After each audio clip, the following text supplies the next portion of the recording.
Biden in turmoil as blast in Kabul raises leadership questions that also shone a harsh light on President Joe Biden's decision-making and the chaotic nature of the U.S. withdrawal that left American troops and civilians so vulnerable. In the confusing, chaotic days after the Taliban seized Kabul.The, the most alarming realization in the aftermath of the carnage was that there may be more to come before the deadline for the U.S. to leave for good on Tuesday.Gen. Kenneth McKenzie, who heads U.S. Central Command, warned that new threats from ISIS-K, possibly involving rockets or vehicle-borne suicide bombs, could be imminent. That means that the next 4 days will be among the most tense and dangerous of the entire war for U.S. troops. And the awful possibility remains that the country's last victim of the first post-9/11 war is yet to die. At a time of national tragedy, nations turn to their leaders. Biden, who spent much of the day in the White House Situation Room, emerged in the late afternoon for a televised speech. Torn between grief and resolve, he vowed vengeance. "We will not forgive. We will not forget. We will hunt you down and make you pay," the president told the terrorists in remarks that mostly seemed aimed at projecting strength to Americans at home. "We will respond with force and precision at our time, at the place we choose, and the moment of our choosing," the president said. Biden's withdrawal marks the symbolic reversal of the U.S. arrival in Afghanistan launched after September 11th in the strategy of putting troops on the ground in foreign states to fight terrorism.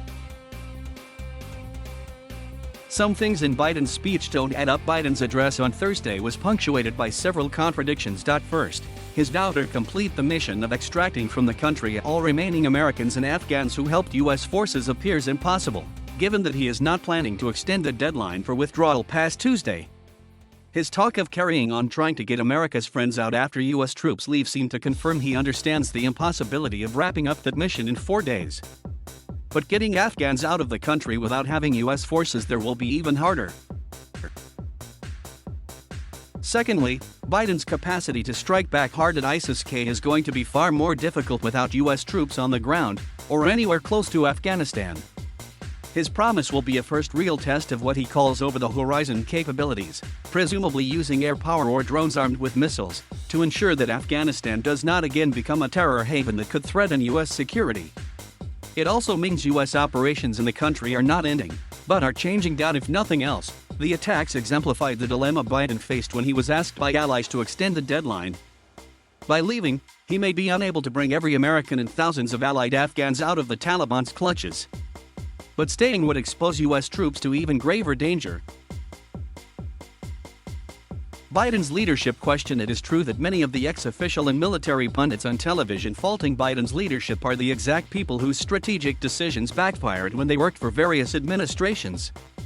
And Biden was dealt a tough hand by ex-President Donald Trump, who had negotiated an even earlier exit from Afghanistan, and whose sidelining of the government in Kabul helped precipitate the collapse of the Afghan state. It is also ironic that Biden, who was all along one of the most skeptical Washington leaders of the U.S. nation-building project in Afghanistan, should end up carrying the can for the consequences of the eventual U.S. departure.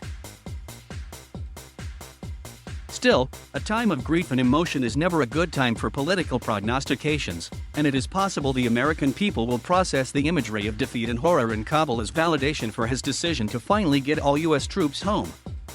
While hawks lambast him for retreating from the war, there is a historical precedent that suggests he may be on firmer political ground.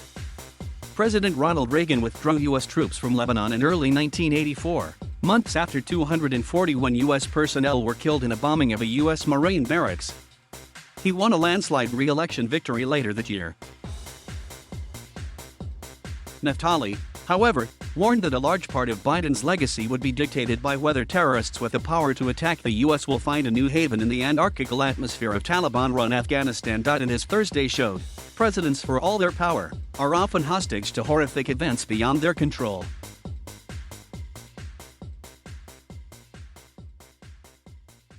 Thank you for watching. Please subscribe